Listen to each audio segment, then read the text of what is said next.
the challenge was to fill the hill. I think we could have filled all 7 hills in our capital city. Friends, last week I visited the great tapestry of Scotland, and 30,000 people queued up outside the park to go and visit the great tapestry. In fact, far more folk were visiting the tapestry than were actually visiting the parliamentary chamber itself, and that, incidentally, is how it should be. Because through the work of 1,000 volunteers from across the country, that tapestry tells the story of our country from the formation of the land itself right through to the reconvening of our parliament in 1999. It's a people's story. It's a story of courage and skill and learning and achievement, of struggle, of progress, of sacrifice and of pride. Friends, no one who knows and understands that story could ever doubt the capacity of this nation for self-government.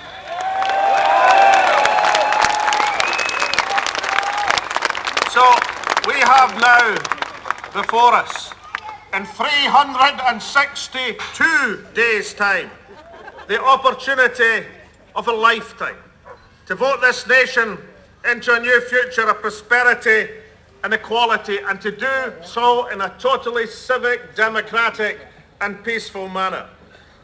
Now, the forces ranged against us are powerful and great. For generations they have bred on fear and doubt. They peddle fear.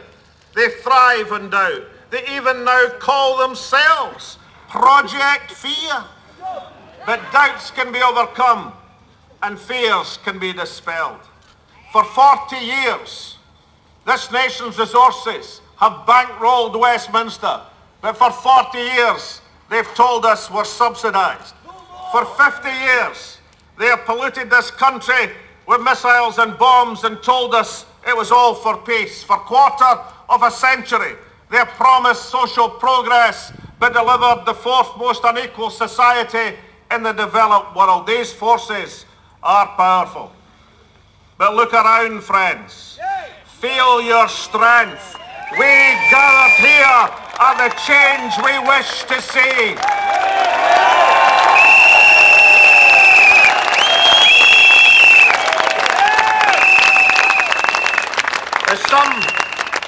For some years ago, our people moved beyond fear and set us on a path of progress through our own parliament.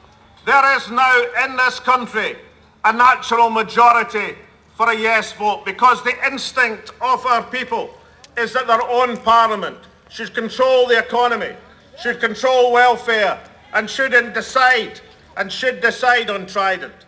The people want a parliament on the economy. They want a parliament that sees the postal service as part of the essential economic infrastructure of a competitive country.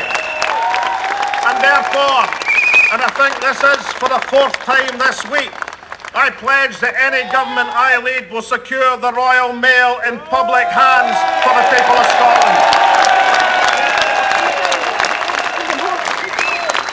The people want a parliament which makes work pay without oppressing those with disabilities.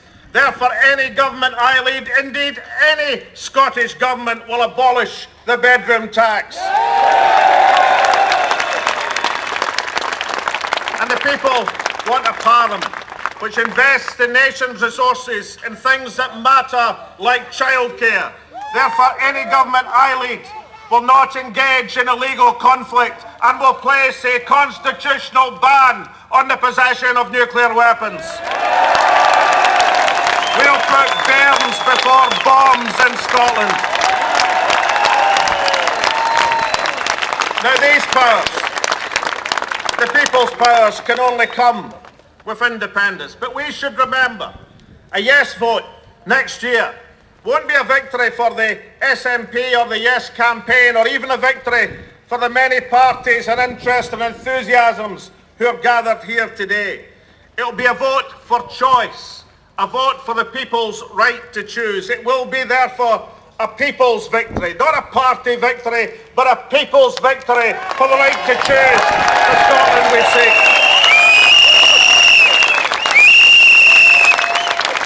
It will be an act of self-confidence and self-assertion. It means the decisions made about Scotland will be made by the people who must make the best decisions, the people who live and work in Scotland.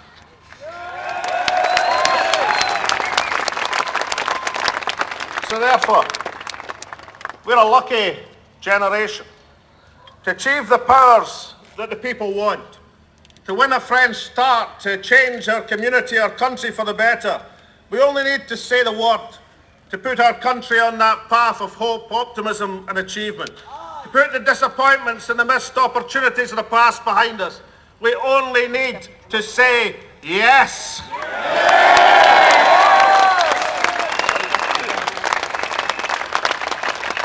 And what a word it is. Yes, short, it encapsulates hope and optimism, empowerment. So I think from this massive rally here in Calton Hill, we've got to send that message so as many people as possible hear it. Let's do it for the people of our capital city of Edinburgh. How are we going to vote next year? Let's do it so as the people around Scotland, the people in that great tapestry. How are we going to vote next year? And let's do it one final time so they can hear it down on the River Thames. They can hear that this is a country and a nation on the march. Let's hear it one more time. How are we going to vote next year?